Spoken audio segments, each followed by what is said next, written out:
Those of you I haven't met before, I'm Brian, and I've been a video game programmer for a long time. And for the past maybe 8 or 9 years, I've also been a team lead and a manager.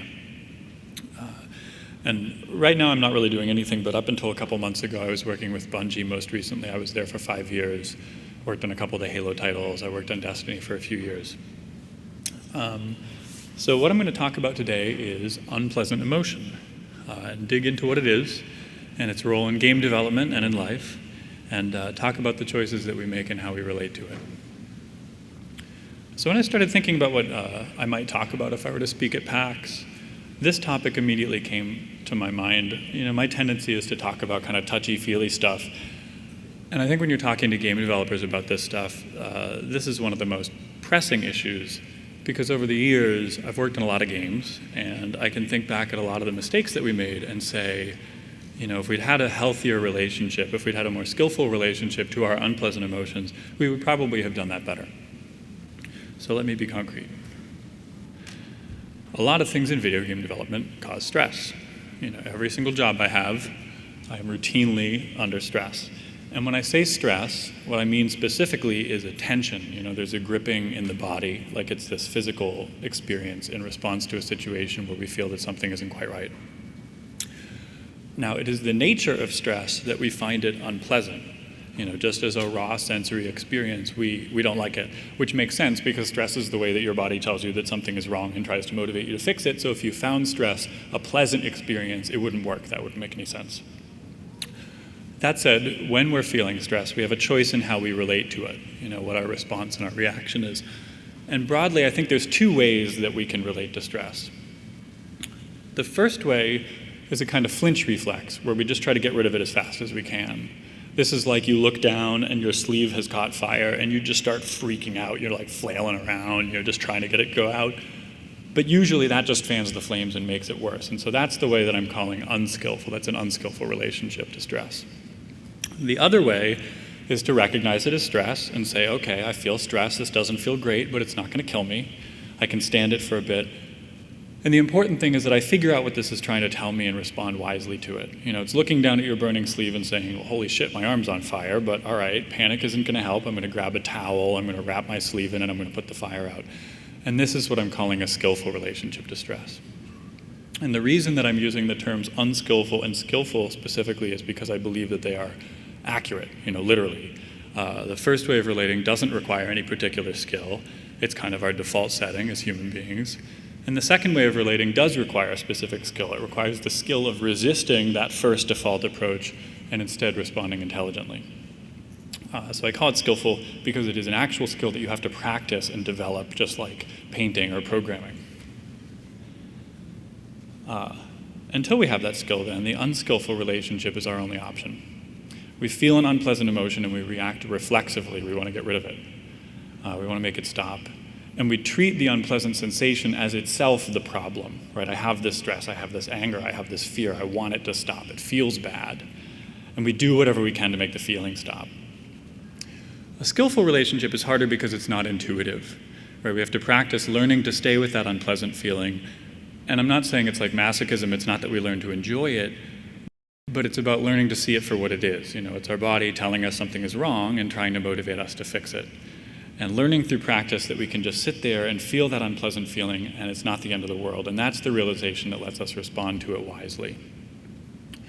So here's a metaphor that I've always liked for this. If you twist your ankle swells up, right? And then all of the medical advice starts with ice your ankle to keep the swelling down. And that always bothered me. Like, why does my body do this thing that's counterproductive? Like when I sprain my ankle, why does my body swell it up? Because that actually makes the healing worse, right? It's an unhelpful response. So I thought about it and then I figured, well, maybe swelling is the evolved response to actually incapacitate me so that I can't do the same thing again. But then that bothered me because it's like, does my body think I'm an idiot? You know, like I'm so reckless that when I injure myself, it has to physically incapacitate me because it doesn't think that I know enough to like not do it again. And can't we have a truce, you know, my body and I, where it tells me I hurt myself and I say like, okay, I'll learn from that. I'll try not to do it again. Please don't inflate my ankle like a balloon. The other day I was reading an article about the dangers of ibuprofen, like how it's bad for your stomach lining. And I thought, well, I take ibuprofen every once in a while. I wonder how much you have to take. And in the article, there's a doctor who says that some of his more athletic patients take ibuprofen every day like a multivitamin. And I read that and I thought, okay, well, maybe our bodies really do need to incapacitate us because we're obviously not very good at listening to them. Taking ibuprofen, I think, is a good example of that unskillful relationship to unpleasant experience, where all we're actually trying to do is get rid of the pain. But if you're experiencing joint pain and swelling, that's probably your body trying to tell you that whatever you're doing, you're kind of like fucking it up, like you've got terrible form. And if you just start taking ibuprofen every day, it doesn't fix the underlying form issue. It just means you're still destroying your ankle, but you just don't happen to know about it anymore. So that's my metaphor. A lot of the ways that we respond to negative emotion in game development are just like popping ibuprofen, right? Oh, the negative emotion went away. It must mean that everything's okay. So I have a bunch of examples of patterns that happen to game teams that involve relating to unskillfully to unpleasant emotion that are kind of like cautionary tales. This is not an exhaustive list. It took me like 5 minutes of conversation with one friend to come up with 7 of them, and I stopped because I'm already over my time. So the first one, I'll tell it as a fable. Once upon a time, a studio set out to make a game, and one of the teams embarked on a big project. Maybe it was a big gamble, like some new piece of technology, or it was a new artistic technique, or a new fiction, or some fundamental new design element. Whatever it was, they went off and they worked on this thing, and time passed, and people started to get concerned. It just didn't seem like it was coming together. Promises were made, promises were never overtly broken, but numbers were fudged and rationalizations were made, and it was pretty clear to everyone that things were slipping. People outside the group responsible, and even inside the group responsible, eventually went from skeptical to downright worried. And inquiries were made, and the champions of the project, whose personalities made them fundamentally tough to challenge in the first place, they saw the criticism as an attack. Rather than responding in an open-minded way and allowing for the possibility that their project had failed, they dug their heels in. They became defensive. They doubled down on the project. They told everyone it's going to be great. They worked longer hours, and they became protective of their project, secretive, worried that too much exposure to unfinished work would give their critics more fodder. The critics continued to worry, but there didn't seem to be a productive dialogue between the embattled team and the rest of the project. Team leadership assured everyone they were working on things, but they weren't really very convincing. So probably many of you have heard this story before or even lived it. It has a lot of different endings. I've personally witnessed several of the endings over the years. Luckily, I've been fortunate enough not to witness the worst version, which is where that embattled project actually causes the whole game to fail and the studio to shut down, but I've heard of that happening on a number of occasions. This story is all about unskillful relationship to stress and negative emotion. The champions of the project feel immensely stressed. I mean, they're really trying to do something great. They're excited about this thing. It's not like they're evil people. They set out with the best of intentions. But then when things start to really get tense, they worry that any show of weakness is only going to make things worse. But then rather than staying with that stress and looking at things honestly, that defensiveness is just them acting out, their anger and their fear. And then the people closest to them usually struggle quite a lot with unpleasant emotion too, because they're in the situation where really what they should be doing is having a lot of pretty difficult conversations with those champions. And having difficult conversations is really hard. It's one of the hardest things that we do. It requires a willingness to feel a lot of discomfort. But it's really easy to not have a difficult conversation, just to avoid doing it, even when you know that you should. So a lot of the time that's what we do, even with the best intentions. We have our strategies, we kind of rationalize or we stall. I put this pattern first because I think it's one of the most deadly in all of game development that I've seen, both because it's really common, like I think this has happened to some extent on every game I've worked on, but it's also the one that, left unchecked, can really do a lot. Like, it can put your company out of business. This is the kind of thing that can really ruin a project. This next fable, this is number 2, continues where that last one left off. So let's say the runaway project didn't actually kill the game, but it did leave the team with a major crisis. So a team was formed to fight the fire to solve that crisis. They got together, hatched a plan. Everyone was about to get to work when someone piped up. Hey guys, yeah, I just did the math in your plan, and even in the best case, it kind of only gets us halfway to where we need to be. A chill fell over the room, and everyone glared at him with hatred. Finally, they realized they had to say something to him, so people began saying whatever they thought would end the conversation so they could just get back to work. Well, one person said, this is the best thing that we have right now. Another one agreed, well, we need to do this one way or another. I mean, it's a stepping stone. And then a third one finally added, well, I mean, we have to do something. So I'm not saying that whatever their plan was, that it was the wrong plan. But the point of the story is how they react to the person who voices concern. This is another one that I've seen countless times. It happens any place there's a growing lack of faith in an area and kind of a Hail Mary attempt to solve it. And when that happens, there's this real emotional resistance to talking about contingencies, and there's this really deep craving for certainty. I find that everyone is happy to talk about backup plans and risk and uncertainty when things are calm, like when you have plenty of time. It's really easy to get up in front of people and say, like, well, this is our plan, but like if that doesn't work, here's this contingency, and if that doesn't work, we have this other plan. But when it's later on, and when things are more dire, nobody really wants to hear that. In firefighting situations, the only thing people are willing to hear a lot of the time is, this is our plan, it's definitely going to work. But just because that's what they want to hear and just because you can say it to them doesn't mean that it's true. I remember as a kid when I was learning to swim and they tell you about rescuing drowning people, the first thing they say is, never go into the water after someone who's drowning because they'll grab you in their panic and they'll drown both of you. Panic is one of the classic unskillful responses to anxiety. It's this thoughtless reflex. Right, it's a desperate instinct. It'll reach out, it'll grab anything it can get its hands on just to have something to cling to. So when people on your team start saying things like, well, this plan has to work, and we're out of options, and we don't have the luxury of contingencies, they're panicking. Right? And no matter how bad circumstances get, there's really always just choices and consequences. And granted, those consequences can get more and more drastic, like, well, if this thing happens, then we have to cut half the content from the game, or like, well, if this thing happens, then the game has failed and we're just talking about how to keep the studio going. But the point is that the world doesn't end, right? When people get locked into this mode where they can't discuss the uncertainty inherent in the future and the contingencies it might entail, they become rigid. It's the rigidity of panic. And a key insight about these unskillful ways of relating is that they never help anything. Panic never makes anything better. It's never the positive thing to do. Okay, so those are patterns 1 and 2. I definitely don't have time to go through all 7 in that level of detail, but I do want to mention them because I think if you've personally witnessed them, they may resonate a bit, so I'll just go through the other 5 briefly. Number 3, I'm calling the grass is greener, where number 1 was about the dangers of overcommitment. There's also a danger of undercommitment, right? If you're in some situation that's pretty tough, and you keep trying different things to fix it, but you're so panicky about it that you won't give any of them a fair shot. You're really looking for an instant fix. You try something and everyone goes, that didn't work. So you try something else. And then a year goes by and you've just been flailing and you haven't really made any progress. Number 4 is wasted work. So this is another little story. The programmers have a month of work that's going to take the engine down, so the artist can't get any work done in the engine.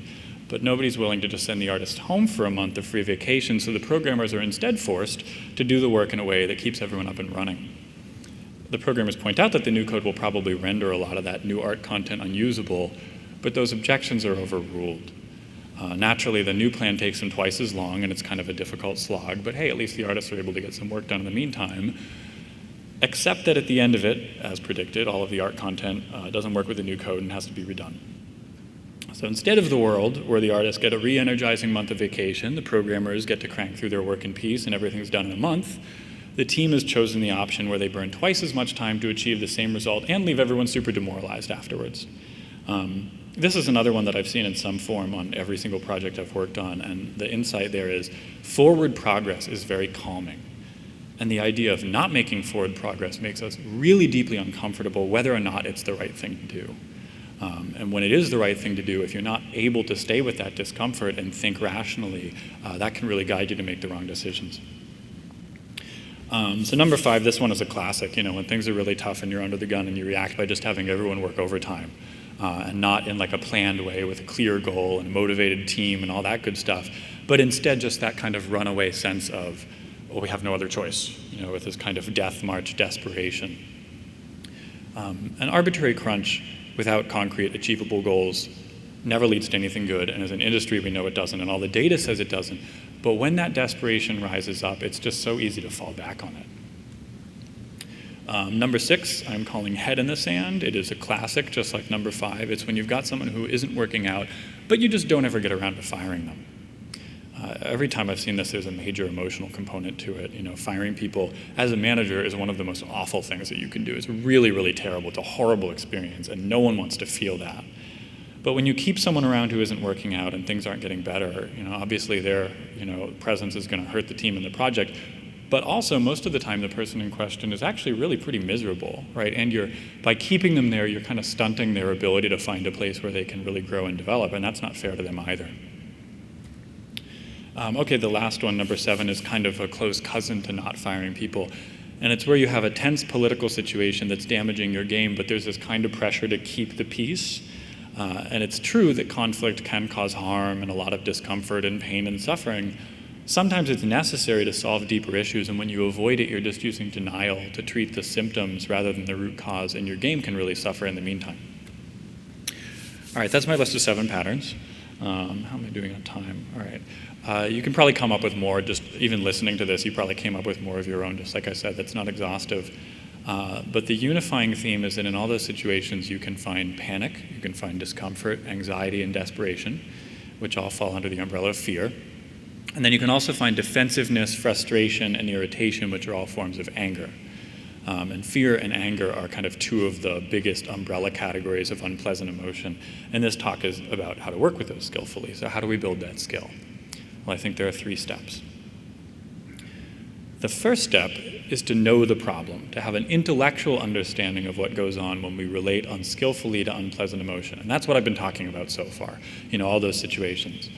And while understanding a problem intellectually doesn't fix the problem, it can be a really important place to start, because when you know what to look for, you can put these kind of triggers in your mind, right? So when you're in those situations, you kind of recognize, you kind of snap to attention, if you were lost in thought, and you think, oh, wait a minute, this is one of those times I should really pay attention. So all of those patterns that I just mentioned are triggers, right? They kind of each have their particular smell. And you maybe were listening to some of them and recognized one and thought like, oh yeah, I've seen that one before. And then if that's the case, you already have some of that wiring there. And then when you start to smell one of them, that's your cue to pay attention and see if something is actually wrong and if you should do something about it. And there are 2 other basic triggers I would say to watch out for, and they are the craving for forward progress and the craving for certainty, which you can find in most of these situations. I talked about this before. Forward progress has a really strong emotional impact. It's very, very stressful to feel like you're stalled, but as soon as it seems that progress is being made, your stress level just drops dramatically. And that's great when the progress is real, but the danger is it has the same calming effect even when the progress isn't real, even if people are just doing work that's going to get thrown away. So you have to be very suspicious of that craving for progress, because it can really lead you to make the wrong decisions. The craving for certainty is very similar. People love a sense of certainty, even when it's a false one, even if it just means that you're ignoring a bunch of risks. So again, let that be a trigger in your mind when there's a tension about the future and you have a sense that people are kind of grasping for certainty. That's the time to be on alert and say, are we actually certain, or are we just in denial about a bunch of risks? Okay, so that's the first step, is to know the problem, and the second step is to know the solution. I've talked a bit already about what it means to relate skillfully to unpleasant emotion, and I want to break it down a little bit more. So here's my current favorite model of relating to unpleasant emotion, and this is just from this is nothing clinical, this is just my experience and what I've observed and talked about with other people. I think of 3 modes. I think of repression, expression, and acceptance, and they aren't particularly ordered. There's just 3 modes. And so I'll talk about what they mean. I'll use myself as an example here. So for repression, for most of my life, repression was the way that I related to anger, for example. I kind of grew up with the sense that anger was this hurtful thing and you had to keep it under control. It was like this dangerous caged animal that you had to fight to keep at bay, because if it got out, it was going to hurt somebody. And that's the relationship, the kind of relationship that I'm talking about when I say repression. It's characterized by this tension and gripping, like you're trying to forcibly contain something. But of course, since the anger is just part of you, it's really this internal battle, like you're really just fighting yourself. And then the other thing is that repression can be characterized by numbness.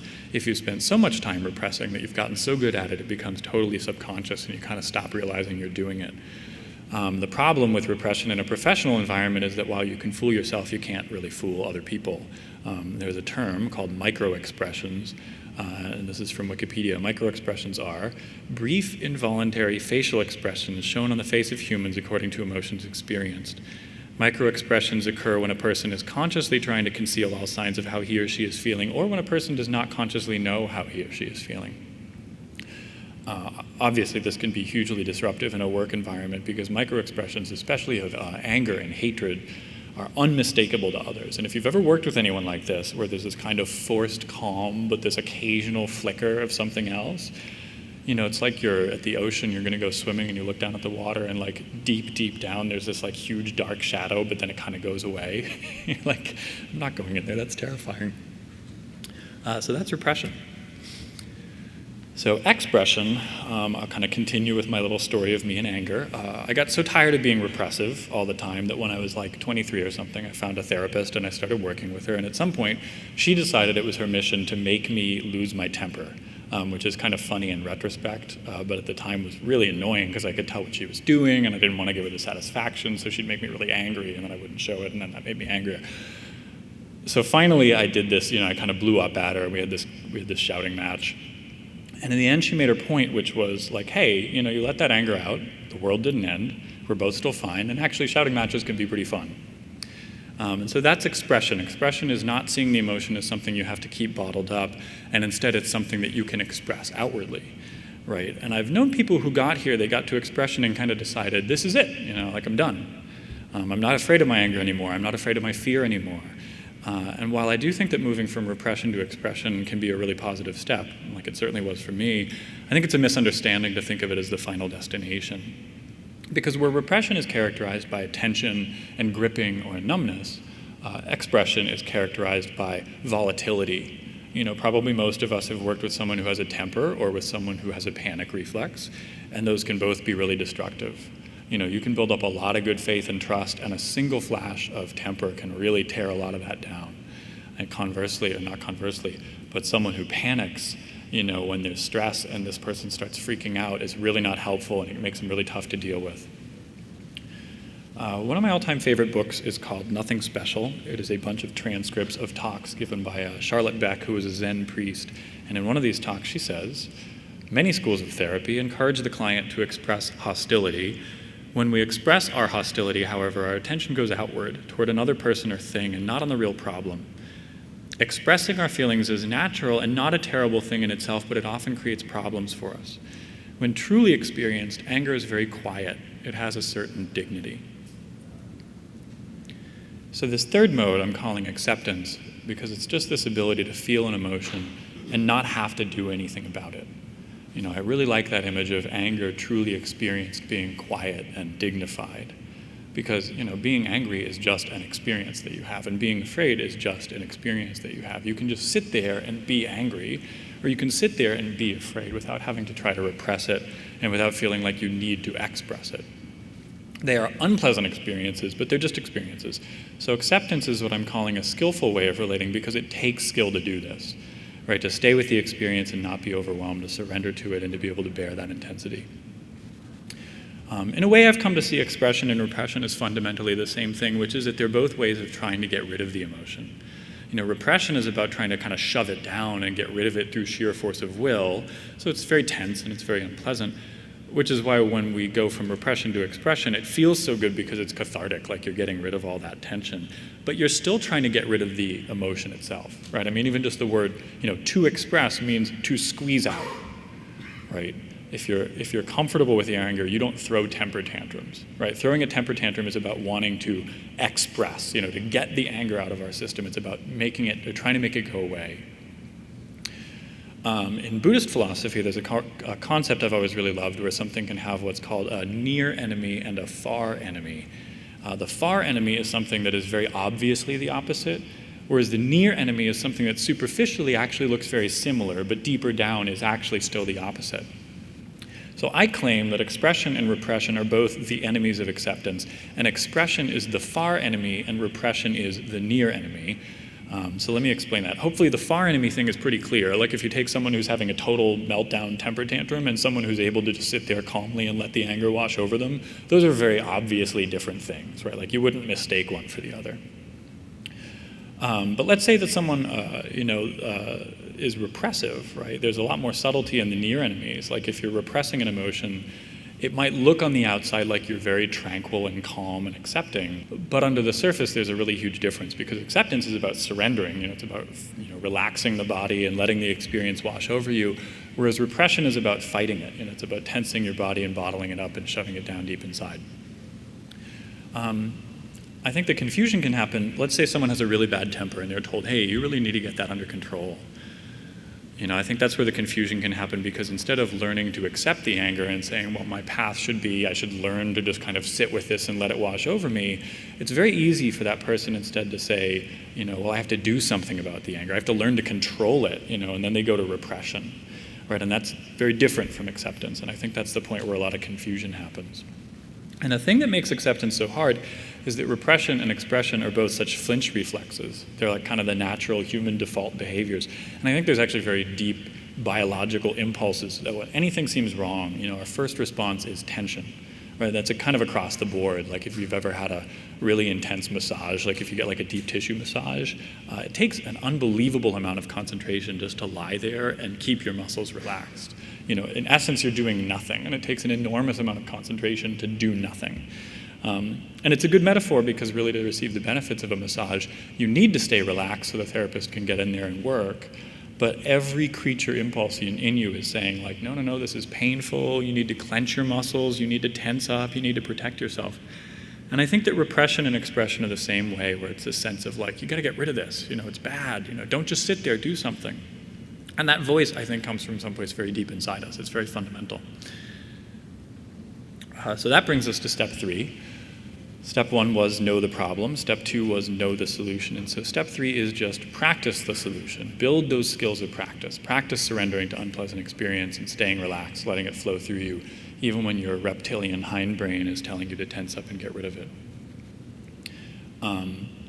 The only practice I have for this is exactly what it sounds like, which is just to experience the sensation and stay with it and see what happens, which sounds very mundane when I describe it that way, but it's actually a very profound thing to do.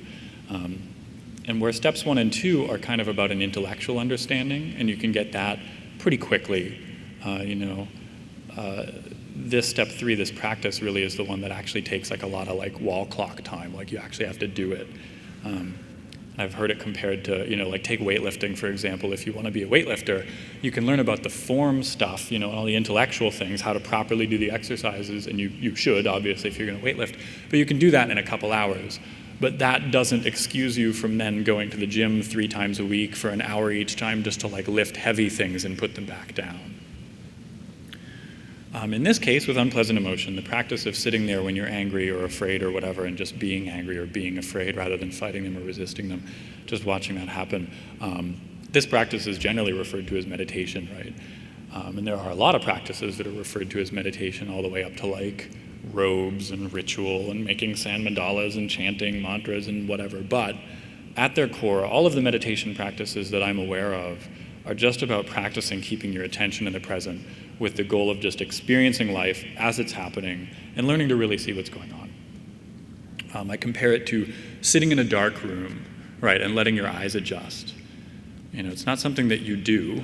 Like if you're in the dark and you can't see, it's not like you can like use your muscles to make your eyes adjust faster, right? You just have to sit there and surrender, and then over time, your eyes adjust and things start to come into focus and you can see with more clarity what's going on.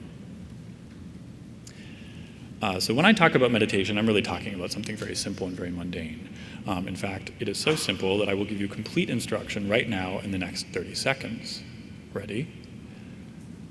All right, so wherever your mind is right now, wherever your attention is, if you're taking notes, or if you're thinking about your next session, or if you're thinking about food, or whatever you're doing, let that go for a moment. Bring your attention right into the present. Start by feeling the sensation of the chair against your thighs. What does the floor feel like against your feet? What does your clothing feel like against your skin?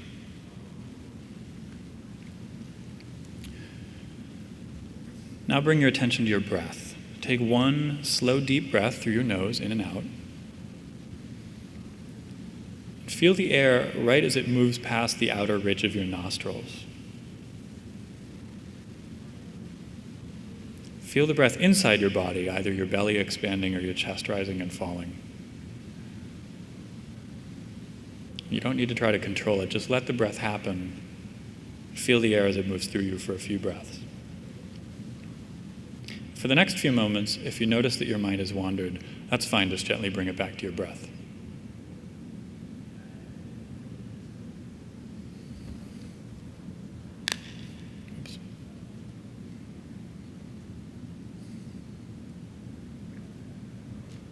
Okay, assuming you just did what I said, you have now meditated. You are officially a meditator. So the idea of meditation is to do this in like whatever circumstance, right? Whether you're happy or sad or agitated or tranquil. It's about cultivating the willingness to feel what's going on and getting used to it. For the purposes of this talk, we're working with negative emotions, so I was thinking, how can I elicit fear and anger during this talk so you guys have a chance to really practice with them? Because I don't want to only talk about the intellectual stuff, right? Because actually most of the work, like if you do this, you're done with the intellectual stuff like that, right? The practice is the lifetime of work. So I'd like to do some actual practice here in the room. So for anger, for getting you to feel anger right now, I have to admit, I thought of this and then I couldn't stop laughing because it's a super obnoxious thing to do to a room full of people, but that's kind of why I'm going to do it. So this is about sitting with anger, and what I'm going to do is I have this audio track I put together that I tried to make super annoying. So hopefully you experience a little anger here while you're listening to it, and if you happen to have a hangover, that's going to make it even easier. So here's a little clip of what it sounds like.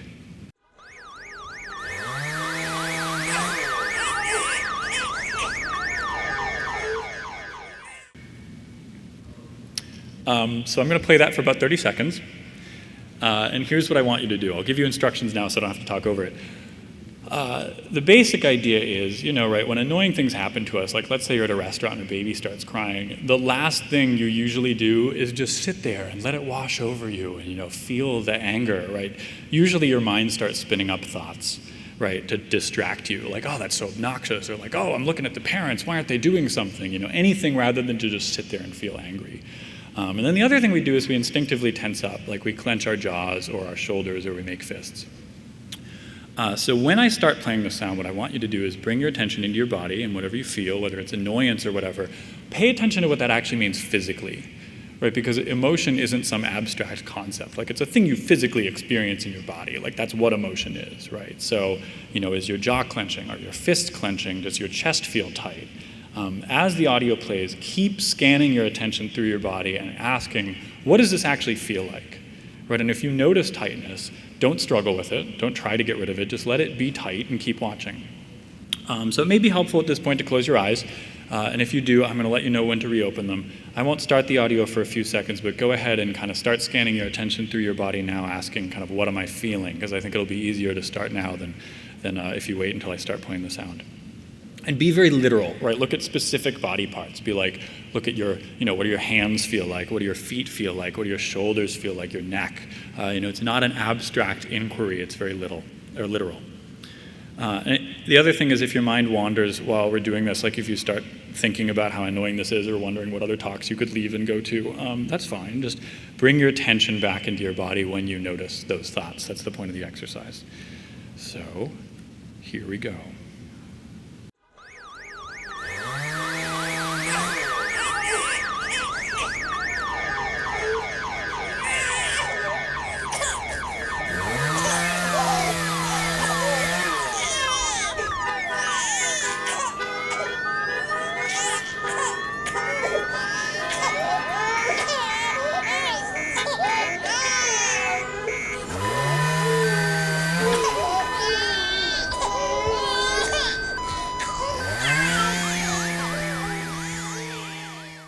All right. So I'm going to do that one more time. This time I'm going to do it for a full minute. And I want you to do the same thing but with one change, and the change is I want you to actively relax your face and your stomach. So when we tense up, those are two places we tend to tense up first. You have tightness in the eyes, clenching in the jaw, tight brow, and a gripping at the base of the stomach. So I'll start the sound again in a moment, but first, kind of let's get into it a little bit. So if you reopened your eyes, you can close them again, and then let your eyes relax. So you have all these muscles in the eye sockets. Let them go slack, like you're trying to let your eyeballs actually settle downward. And then soften across your forehead, across your brow. And then soften your temples. And then let it be soft even inside your inner ear. And then soften your jaw muscles, and your lips might part just a little here as the jaw settles down. And now bring your attention into your belly and soften deep down in the pit of your stomach. Really let your belly soften with every inhalation and every exhalation. Feel like it's kind of softening deeper inside the belly. And then check and see if your face got tight again. And if it did, no worries. Just walk back through those steps again and relax it. So as the sound plays, keep doing that. If you're anything like me, you're going to tense back up. So keep kind of walking through those steps and see if it changes the physical experience for you.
Okay, you can open your eyes now.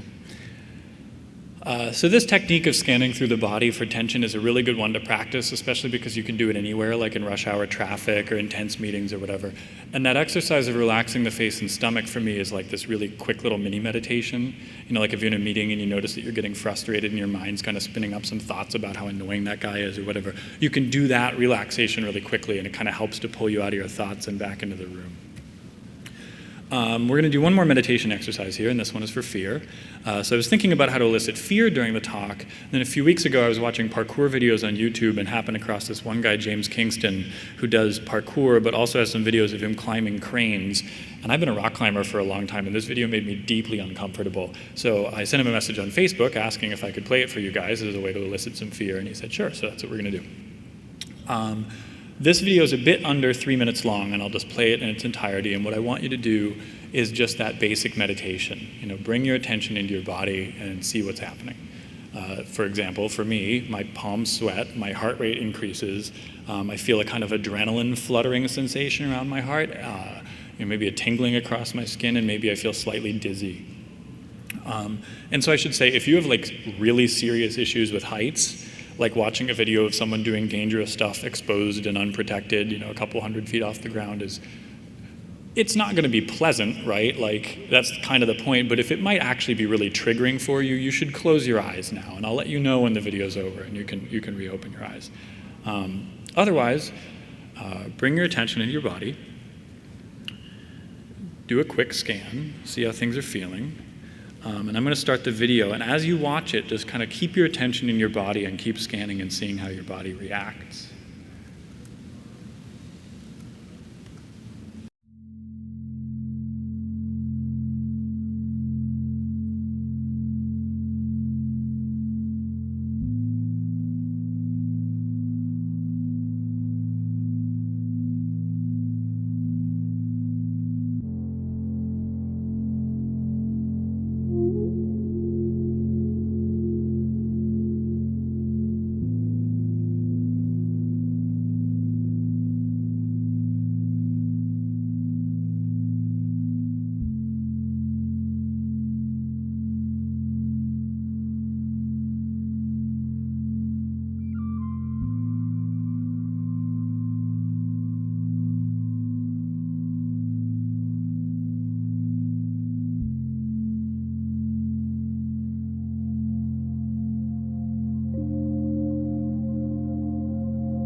Okay, if your eyes are closed, you can reopen them. So I'm assuming many of you will have had some kind of physical reaction to watching that. So if you're like me, whatever was physically happening to you while you watch that, that's just what fear feels like, right? I mean, there's different intensities, but that's the basic experience, and that's what my argument is you should work on getting comfortable with.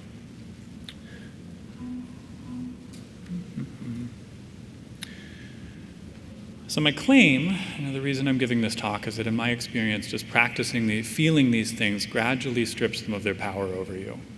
It's like my therapist getting me to lose my temper with her so she could point out that nothing bad happened. Experiencing these unpleasant sensations repeatedly in a controlled way so that you can really see and experience for yourself every time, like, hey, nothing bad happened, I'm still alive. It starts to rob them of their power over us. And you might say, well, obviously I know that nothing's bad is going to happen, so why do I need to experience it 10,000 times? What am I going to learn that I don't already know? And my answer to that is, that's just the way things work. That's how we are as humans. Right? When you look at very senior developers versus very junior ones, the senior ones have a lot more sang-froid, equanimity, like a calm under fire. And it's because they've experienced these same patterns over and over, and that panic reflex fades away. And when you're junior, while you might intellectually know the right response, you know the right thing to do, but without the years of direct experience, that anxiety and panic and frustration and rage, is still going to come up. So there's another quote from Charlotte Beck, that Zen teacher, that I found very moving. I would say this one has actually really influenced my life very deeply for such a concise statement. A student asked her after a talk if she would elaborate on the idea of letting go of thoughts that occur while you're meditating. And in response, she said, I don't think that we ever let go of anything. I think that what we do is just wear things out. And I've always loved that idea, that image that our neuroses and these unpleasant experiences that we're always trying to get rid of actually can't be gotten rid of. You have to wear them out. It's like wearing out an old sweater, right? And the only way to wear things out is to wear them, right? You have to put them on and wear them over and over time they just wear out. They don't wear out if they're in your closet, if you're refusing to feel them. But you don't have to do anything if you're just willing to feel them. So then on the opposite hand, there's this pithy little saying in psychoanalysis, which is, what you resist persists. And going back to the repression, expression, acceptance view of things, repression and that kind of compulsive expression are both ways of resisting the emotion. So every time you do it, it kind of makes the habit stronger. Like if accepting is wearing the sweater out, repression and expression are like, knitting more sweater. You're making it thicker and more durable. And a lot of us have been doing this for a long time, right? I think repression was like my only coping mechanism for 20 years, so that's a lot of sweater. So you do have to be patient, right? It takes a lot of practice, it takes a lot of acceptance to wear that out, but it is worth it. So the hook for this talk was that you should do this practice because it'll make you a better game developer. And that's the way these talks always start for me, right? As I'm always analyzing my work and talking about it with friends and colleagues, so when the chance to give a talk comes along, I usually have a topic that's pretty current in my mind, and that's the one I'll go with because it feels like there's some importance there.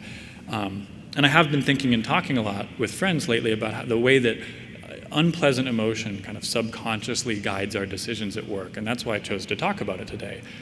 But then once I pick a topic, to really put together the talk, I have to get myself in the right headspace for it. And so I have one coffee shop that I always work from, kind of a standard playlist. I think this talk was mostly brought to you by Silver Mount Zion and Helios. And it puts me in this kind of appropriately reflective mood so that I can write. But then inevitably being in that reflective mood starts to make the whole idea of just getting better at game development seem kind of very small and very unambitious in the context of what really matters. So while I stand behind my assertion that doing these practices will make you a better game developer, I think the real reason to practice is much bigger than that, like much, much bigger. Like learning to stay with fear and anger, I claim is the cornerstone of really living. It's one of those things you have to do, not just to be good at your job, but also to live a rewarding and meaningful life. So for me, as I've been saying, fear and anger have always been a struggle, and my thing with anger has always been repression. And repression is kind of like the shotgun solution to problems, right? It's not like a scalpel, and you can't be surgical about it. When you practice learning to repress, it's like this blanket numbness that you kind of drape over your life. And if you're listening and you kind of have repressive tendencies, you probably know what I'm talking about. It really sucks a lot of the joy out of life. And so when you really start practicing sitting with this stuff, at first it might seem like there's nothing there. Like you kind of sit and there's just this void, because you've got stuff so buried. But slowly over time, it will start to come back in, and it's challenging sometimes. But with the challenging stuff comes all this other color that you forgot about. And maybe first you just find this kind of sense of wonder in the good times, and everything's pleasant, the weather's good, and you're in a good mood.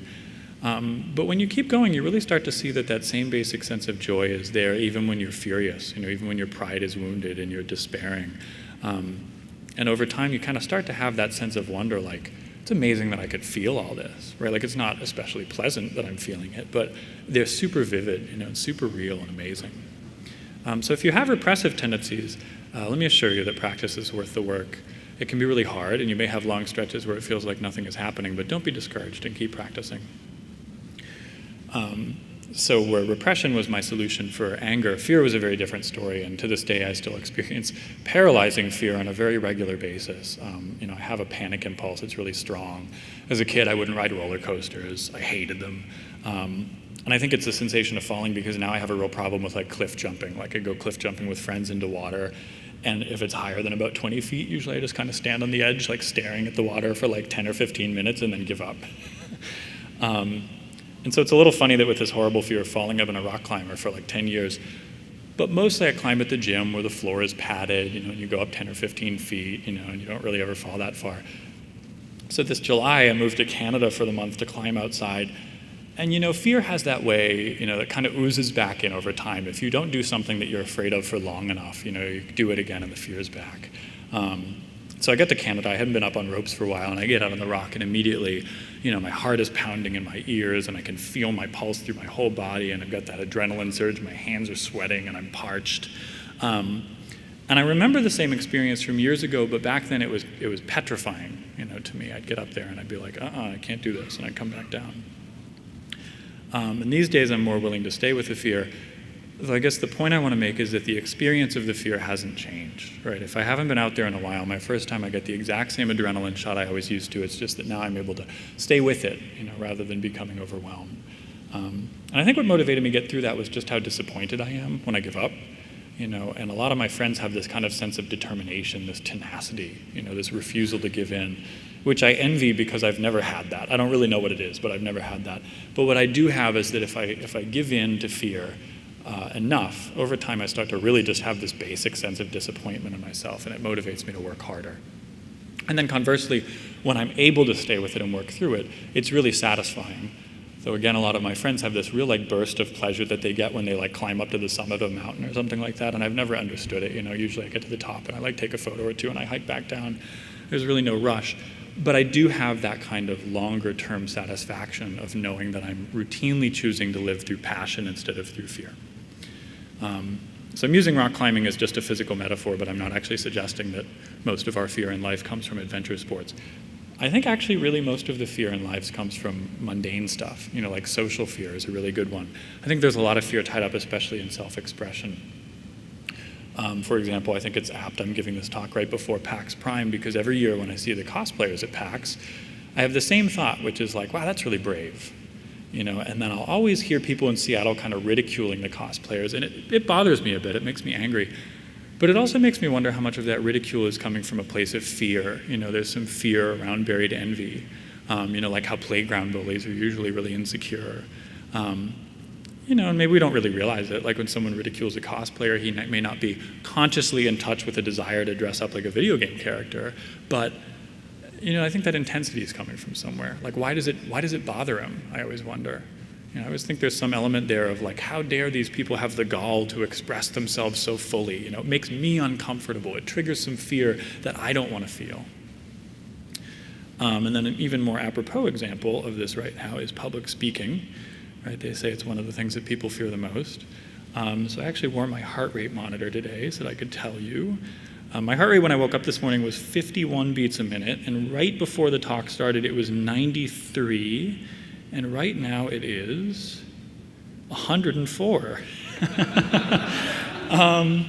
And I think if I were a teacher and I gave lectures every day, that would kind of go away and I could do it and be totally calm, but I only speak maybe once or twice a year. right? So just like the rock climbing, that fear kind of creeps back in. And the point I want to make is, me being up here doesn't mean that I'm not afraid. It just means that I've done a lot of public speaking and I've practiced sitting with that particular fear, so I know how it feels. I know that when I'm up here, it means I'm generally going to speak faster, so I have to pay a little more attention to my cadence. I think a lot of us also experience fear around professional aspiration, around career goals. It's been 3 months since I left Bungie with no real plan other than a kind of loose idea for like an indie game I might do. And in those 3 months, I've talked with a lot of people, and then my situation will come up and they'll be like, oh man, I'd love to do that. And so we talk through, and they have all these reasons not to, right? They have financial reasons not to, they have obligation reasons not to. And so I'll kind of suggest ways that they could address those things. All these problems are solvable, right? And that's when you get down to the underlying fear, right? That's when they say, oh, well, yeah, but, it's always that same thing. Yes, but. And I mean, here's the thing, like I've got 17 years of salaried work under my belt, and that's how long it took me to get comfortable with that fear of jumping into the unknown. So I'm not like a role model for bravery here, right? Like I was saying, well, yes, but, for like 17 years. So all I can really say to those people is, well, try to do better than I did at least. Like you can practice getting comfortable with your fear. And if you do it in only 16 years, like you beat me. And the important thing is it's okay if you're not ready yet to pursue every last one of your dreams, right? It's okay if the fear there is too strong to even start working through things. But the dissonance is so uncomfortable, right? Simultaneously, this very basic longing and this fear that I think a lot of the time we just find ways to make ourselves forget. And we forget the fear, but then we also forget the dreams. And practicing is about not forgetting. Practice is about saying, I can sit here and I can feel the longing and the fear together, and that's fine. There's a good quote from D.H. Lawrence. He said, men are not free when they are doing just what they like. Men are only free when they're doing what the deepest self likes. And there's getting down to the deepest self. It takes some diving. If you're anything like me, you go about your daily life in a kind of straightforward way. Right? And mostly the minutes of your life are pretty mundane, like you're just kind of getting stuff done. Things are basically fine. But every so often, maybe you have a moment, right, like after listening to a particular song or hearing a particular story or witnessing some act of kindness or generosity, or even just like while you're scrubbing the dishes, for some reason, you'll have some experience where you feel especially vulnerable, right, where your heart feels especially open, like there's this tenderness there, this beauty that you don't usually see. And in those moments, you might see for just a split second that by comparison, the other moments of your life are like you're walking around with your head down and your eyes closed, right? You're surrounded by and oblivious to this incredible beauty, like you're walking, with your eyes closed through groups of people dancing through these, glorious sunsets and these beautiful mountain ranges and oceans and all of this majesty that's around you, if only you would look. And then if you're like me, those moments of clarity are over in the blink of an eye, right? It's like trying to recall a dream once you wake up. Like you remembered something really important for an instant, but then it was gone. I think those moments of clarity are really precious because I believe that they are the times that we are seeing most clearly. It's like catching a glimpse of a compass that points us in the direction that we should be going. And these practices that we've done today together are the best way that I know to get in touch with that. And to me, that's the real reason to practice. I'm going to leave you with one more quote. This one is short. It's from the poet Rumi. It is, don't turn your head. Keep looking at the bandaged place. That's where the light enters you. I hope this has been helpful to you. Thank you very much for coming.